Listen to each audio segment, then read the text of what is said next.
What's up, y'all? Winnie here, and it feels a bit silly to say welcome back since I'm posting this back to back with the last one again, but such that it is. In this episode, we're going to be checking out NA, Fallen Star, Paradise Television, The Dragging Finger, and Earth Core. So, is it called NA, or is there just nothing in here? The following page has been created as a staff placeholder as a part of the ongoing Bright Works project and the selected proposal.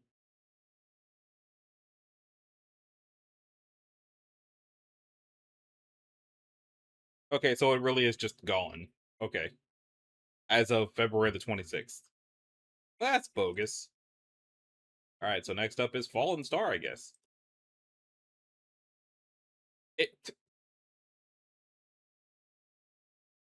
Y'all really took me from it's gone to a Keter? Really? How dare you? Anyway, SB-1591 is to be contained at Site No, Area 79 within a containment vault 100 meters below the surface level. This don't look like it's 100 meters below the surface level. Also, it's being tested prior to reclassification. Okay, so this is a picture from when they were stupid. Uh, SB-1591 is to be placed in the center of this vault, with a 30 high intensity spotlights arranged in a 1 meter circular pattern above, below, and around it. Once every month, the spotlights are to be replaced by disposable dudes due to the damage caused by its effect. An equivalent set of spotlights are to be kept in position outside the vault in case of containment procedures failing or being enacted incorrectly. An R&D team headquartered within Area 79 is completely dedicated to developing and engineering the increasingly advanced containment light mechanisms and maintaining the electrical infrastructure necessary to continue its containment. Materials from a different SCP that we can't even see who it is have been implemented as part of the research, and use of other objects is under consideration. I feel like the reason they put that is just so that they wouldn't actually have to say what SCP it was. Anyway, photosensitive broadcast units are set up above, below, and around the vault to monitor for containment breach. If any photosensitive broadcasting units cease to function, service teams are to prepare 75 high intensity spotlights with an intensity setting of 600,000, I think that's probably lux, greater than its intensity, to cease the expansion of the effect. In the event that the containment is breached, O5 Command is to be alerted to the possibility of an XK class end of the world scenario. Alright. SCP-1591 is a glass sculpture in the shape of a star, surrounded by 14 sheets of stained glass. The central sculpture weighs 1.2 kilograms, with the individual panels weighing 12 kilograms each. All components are suspended approximately 6 meters above the ground through an as of yet unknown mechanism. To date, efforts to affect the levitation of either the sculpture or the panels have been unsuccessful. 1591 constantly produces light with gradually increasing brightness and intensity. Currently, 10,230,450 lux. Or that might be lumen, I don't know. Any surface illuminated by 1591 will appear to become inconsistently transparent, and if not removed, any affected matter will disappear from observable space. Non-solid matter that makes contact with light produced from 1591 will begin to rapidly decrease in temperature until it takes on a solid form. 1591 is immune to its own effect. Organisms will retain consciousness and mobility while being affected by 1591, although the ability to create speech will be lost. Affected organisms will usually react in a panicked manner, attempting to flee from the light as quickly as possible. If an affected organism ceases being exposed to 1591's light, it will quickly fade and vanish. Further research of this effect has been inhibited by the continued destruction of observable equipment. Being exposed to the lights, if it's ex- Being exposed to lights with a greater intensity than its own, it will cause the rate at which its brightness increases to be reduced by 10,000 to 50,000 every 24 hours. The intensity of the light produced does not decrease over distance. It was recovered in 1940 from Italy somewhere, where it was in the possession of known Serpent's Hand operatives. During initial containment, 1591's effect was negligible, taking over 82 hours to completely destroy a 3 by 4 by 3 meter wood block. It was contained within Site 77's safe containment wing. Focusing light on it was discovered to prevent its effect from spreading. Initially, the light required for containment was relatively low. In February of 1941, Site 77 was partially damaged by Allied bombing raids. These bombs caused the containment to be breached, resulting in most of the remaining portions of Site 77 being destroyed. After control of the facility was reestablished, 1591 was discovered to be significantly more hazardous and reclassified as Euclid. So basically, don't drop nukes on SCPs. Got it. A second containment breach resulted in Site-77 being severely damaged and the loss of double-digit personnel, possibly triple-digit personnel. Addendum: as of May 19th, 1941, several documents relating to SCP-1591 were recovered by Mobile Task Force Sigma-3 bibliographers, which seemed to also be their own SCP for some reason, from a location inhabited by members of the Serpent's Hand. These included photographs, diagrams, and documents. One example has been included in this report. War with Elric. We had been at peace for almost 568 years, but they decided to declare war upon us. The Dareners tried to assure us that we would be defended, safe from the king's wrath, killed, all killed. I saw little boys strung up by their backs, snapping in half as they were wrenched up towards the stars. Women were struck down in the streets, lanced and stabbed until they begged to die. Men who fought back were blinded and made lame, then displayed proudly in shop windows. My mother was shaved, boiled, and eaten by a pillaging group of warriors. It was pure decimation, far beyond what had been necessary to bring vengeance to their kingdom. When the heavens saw this, they cast their eyes away, disgusted by the Elrishian carnage. The heavens cast themselves to earth, could not stand to watch any longer, and soon they were falling every moment, first only on our lands, then on theirs, bringing even worse carnage than what we had suffered. I could smell the burning from the northern provinces. This star is a gift to you from heaven. In the right hands, it will be a tool to bring down senselessness, but do not forget its origin. The hatred and carnage once again reach its light, it will cast down purity, wiping it from your lands. Stars are beautiful tonight. And that goes to Wanderer's Library stars. Stars have started to come out. I can see them through the cracks in the ceiling. Used to be that on nights like this, I'd be up in the Eastern Tower watching them. I had one of those big brass telescopes that the Academy uses, with the knobs on the right side and the crooked stand. Grandfather had imported them from Shangzhou for my 11th birthday. Only the heavens know how he was able to get a trader to land that far off. That telescope was something else. I was able to see the image of all the stars on the horizon. There were big stars, little stars, flashy stars, and the distant objects that grandfather told me were the moons and planets. Many nights would end with me fast asleep in front of it, a celestial book in my lap and a pudgy young face resting against the viewing piece. Grandfather said that these weren't really the stars, just the images. The memories of how they looked long past. It was an honor, he said, to be able to gaze upon such a storied history. I remember one night, Grandfather took me out to the courtyard to watch the stars fall. It was beautiful. They danced and twirled through the sky, seemingly endless supply of brilliance and color. They flashed and pulsed with light as if they had been waiting for me to put on a show. Although I begged him for months and months, we never went out there again. Even if it was only one trip, the image of the stars frolicking swiftly throughout the cosmos has stayed ingrained in my mind. When I became the head of the castle, there was no more nonsense like that. I was a grown up and there was to be no funny business on my watch. I made sure my own son was given the greatest education in the land and given tutelage in the widest berth of material, but for the study of the cosmos, we learned with each other.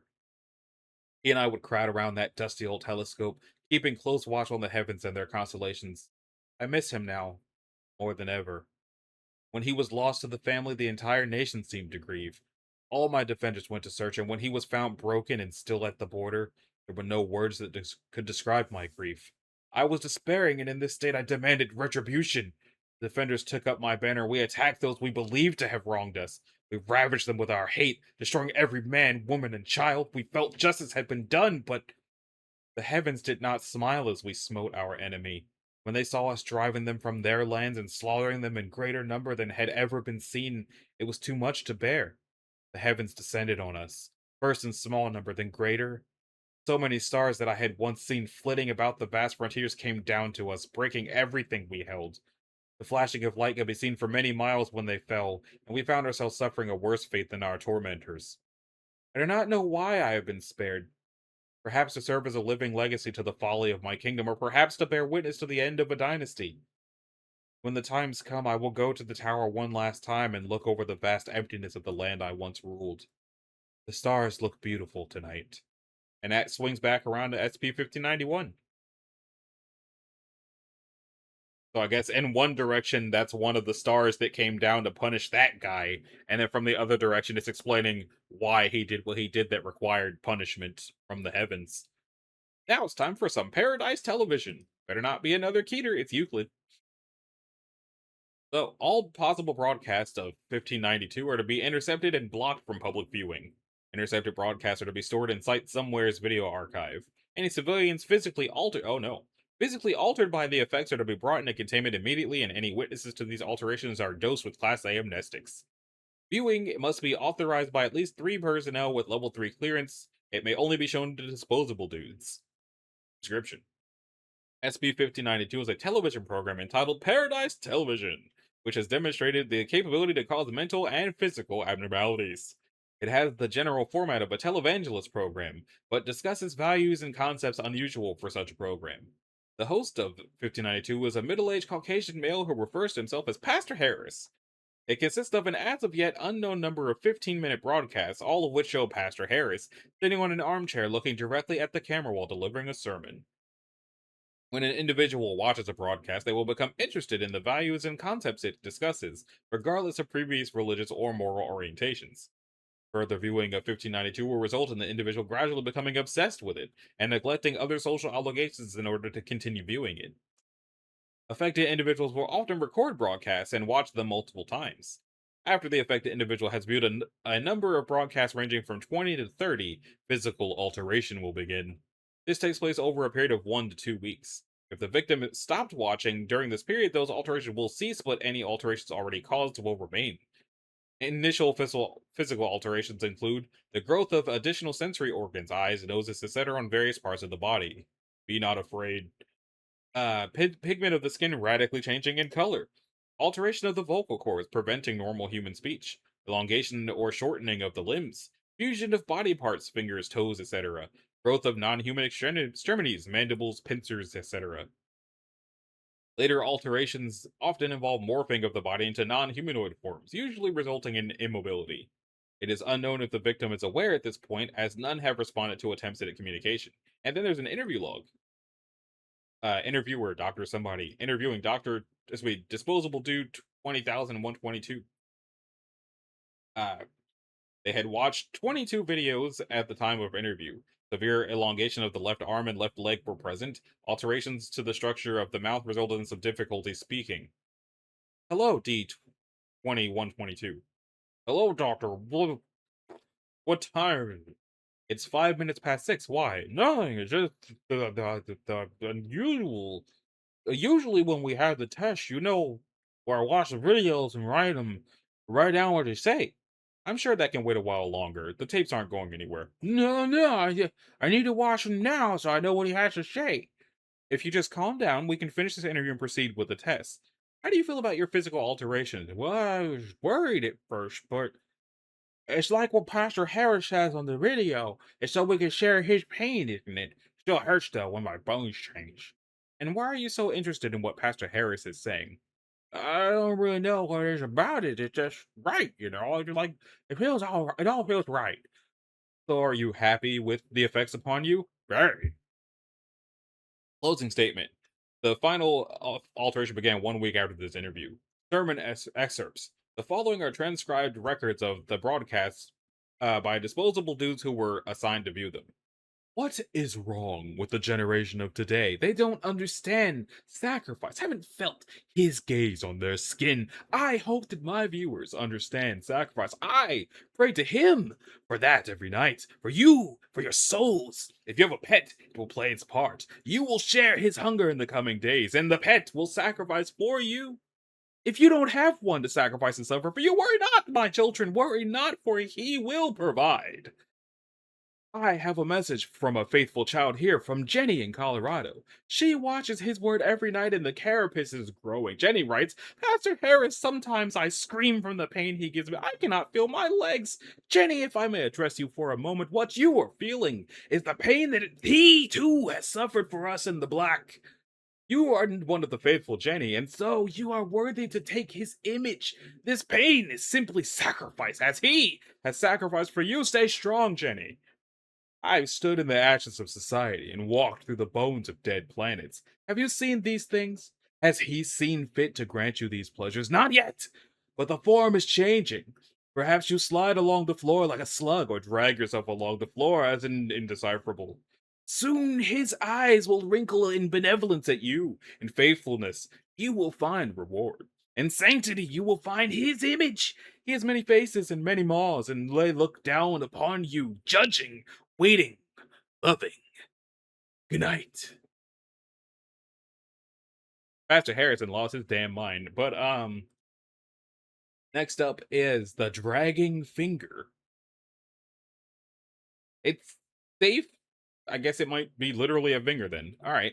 SP-1593 is to be contained in a reinforced steel safe in storage unit 12, located at Site 35. Any transportation of 1593 is to be achieved via mechanical means. No personnel are to make contact with it under any circumstances. In the event that a member of personnel does become affected by it, the affected limb or region is to be removed immediately. In cases where this is not possible, the affected individual is to be terminated. Just cap his ass. Any experimentation involving 1593 must be authorized by at least one individual holding level 3 security clearance. Description: SP-1593 is a human finger bone, specifically a proximal phalanx, which is believed to have originated from an adult female. Several markings have been carved into it, some of which appear to have been scratched out with some form of sharp implement, probably an X-Acto knife. The meaning of these markings is currently unknown. The anomalous effects first become apparent when a human being makes contact with any part, uses it to make any part of their body contact. Protective gear has been found not to prevent the effects. After making contact with SCP-1593, the affected individual will perceive all objects they touch to have the texture of skin, bone, or decomposing flesh. I wonder what happened if you do that to the thing from the last episode that eats corpses. How would it react to somebody who touched this thing? In cases where the individual is not already aware of the nature of the object they are holding, they will believe that the object is in fact a dead body, claiming to be able to distinguish aspects of the non-existent corpse such as missing body parts or specific injuries. Significant amounts of this second kind of perception will lead to 1593's effects moving on to the next stage. The affected individual will become convinced at some point that one of the corpses they have touched has grabbed hold of the part of the body which originally made contact with 1593, believing that they are slowly being pulled towards an unspecified location. The part of the individual's body which first made contact with 1593 will begin to disappear at this point. Oh no.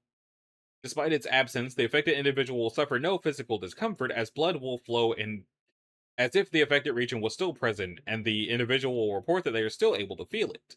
In cases where the absence of certain body parts would result in other body parts not being able to support themselves, these parts of the body will float in place and still be usable by the individual, even if the body part is completely unconnected to the rest of the body. The individual will believe that any part of their body which has disappeared is in an underground location full of dead bodies and is being pulled by a skeletal hand. They will often become extremely distressed at this point, although it is not believed to be an anomalous effect on the part of 1593. I mean, yeah. This condition will spread throughout the body until the entirety of the individual has disappeared, advancing more quickly if the affected individual is dead or unconscious. And there's an interview log, a conversation between somebody doctor and D2913. The effects have resulted in 2913 missing their left arm and most of their upper torso when the interview took place. Can you tell me what you feel with your left arm? Somewhere underground, I think. There's the thing grabbing me, but I've already told you about that. Can you get this thing off me, please? Can you tell me about it again for the record? We need to get this down officially. There's a hand grabbing my wrist. It's real bony. I think it might be a skeleton. You'd think that it would be easy to get off, but with all the missing fingers but it's strong as shit. It's all crispy, burnt or something. I see. Is there anything else you'd like to tell me about your surroundings? There's there's dead bodies. My hands caught between two of them. I think the thing just keeps tugging on it, but it can't get me loose. I think I might be safe. It might just give up, right? Maybe it will. Yeah, I think it will. But Doc, if it doesn't, could you just shoot me or something? I don't want to go in there, please. All right. I guess it's safe because it's just a skeletal finger as long as you don't touch it, but it's called the dragging finger because it drags them into another dimension full of corpses. That sucks. They should stop testing that one. They should just put it in a cement box and never speak of it again. Just just just don't. All right, what's the Earth core? It says the Earth core is safe. All right, what is it then? As SCP-1594 are by nature uncontainable, 24 seismological what? Seismological monitoring stations have been deployed at equidistant positions along the equator in order to monitor their communications. Return communications are to be transmitted from the station nearest to 1594. Because normal seismic activity creates insignificant interference, return communications are to be delayed until total seismic activity is a local minimum. Communication is preferable when the region housing the currently transmitting station is at a sublunar high tide. Reports on the activity of instances of A are to be given top priority. Research is to focus on tracking and studying instances of A. Alright. SCP-1594 are an intangible squad of 8 United States Air Force Armed Forces servicemen, individually designated 1 through 8. Despite their intangibility, 1594 are still affected by gravity. They are currently located in the lower mantle at a depth of 1,600 kilometers beneath the surface of the Earth, the center of mass of the Earth-Moon system. Their position relative to the surface tends to follow the path of the tidal bulge caused by the moon above them. They're not intangible with respect to one another or the items they carry, which causes them to be stuck together in an approximate spherical mass. 1594 are capable of limited interaction with the convective currents of the mantle. When 4 or more of them speak synchronously, their voices are anonymously transformed into seismic pressure waves, which act upon the underside of the crust. This has allowed 1594 to communicate with the surface. The Foundation has been able to decode this phenomenon, and the ease of translation has also enabled the Foundation to partially replicate the phenomenon with technology derived from SCP-219, allowing for the directed transmission of return communications. It is unknown how they are capable of interpreting the pressure waves. The largest obstacle to communication is the interference of other seismic activity, so messages are usually brief, straightforward, and amplified. 1594 reports some semblance or equivalent of the sense of sight, extending to a finite but indeterminately large distance through the magma which fills the mantle. This lets them take note of features such as volcanic hotspots, although their lack of geological training and their unfamiliarity with modern scientific findings leave their descriptions vague. From their own accounts, 1594 do not age to a significant degree or become injured, but note that they experience constant pain from the heat and that wounds sustained in combat bleed continuously. Once shed, the blood loses its anomalous properties and is incinerated. 5 occasionally vomits as the result of a non-anomalous stomach virus. The vomit is incinerated as well. 1594 were reported MIA by their squad leader on February the 15th, 1970, after a minefield somewhere was purposefully detonated from a safe distance in order to clear a path. The detonation momentarily exposed a previously unknown volcanic caldera, which emitted an intense odor of fudge, engulfed 1594 and then sealed itself. Multiple sources, including 1594 themselves, have corroborated this story with varying degrees of detail. Communication log excerpts. Communications with SCP-1594 have been sparing up until the last 5 years due to the difficulty of transmission. The first successful transmissions, though, were conducted near the beginning of 2001, when SCP-1023 received a signal with abnormally high fidelity and precision of location. Further investigation yielded agency behind these signals, and the stations were set up to intercept them. Communication 1. Uh, Begin log. Help! What are you? Oh god! Who is there? Help us! This is a seismological research base. We can hear you. What are you? Thank you! We are something battalion something infantry. You're soldiers of the United States? Yes, where are we? About 1,600 kilometers below the Earth's surface. 3-minute pause.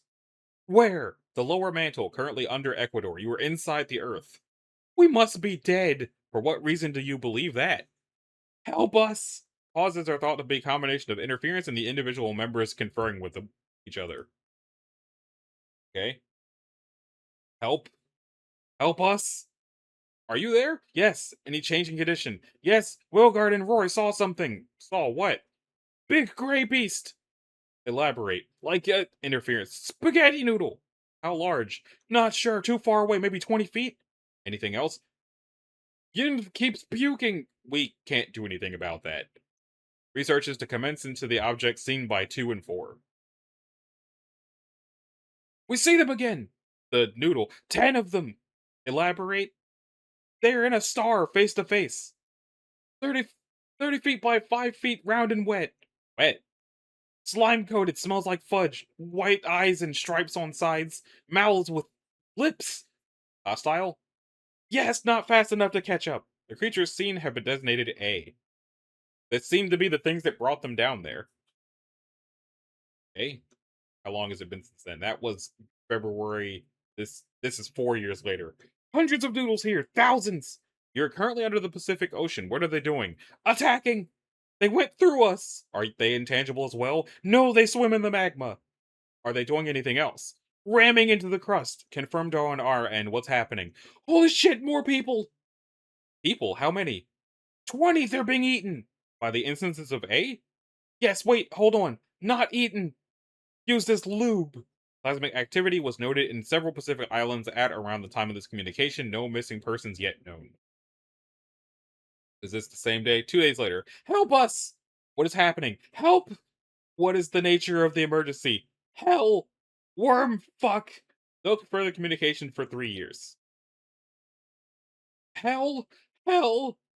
Hell! Help us! Significant seismic activity noted in the eastern United States at or around the time of this communication. No further communication since. Alright, so they got dragged under by some sort of weird subterranean slimy fudge worms that are trying to take over the world, I assume. The fact that the weird slugworm things are not their own SCP is wild, but this once again was last edited October 2022. I don't know what was going on October 2022, but it seems like a lot of these are from then. But anyway, that's going to do it for this episode.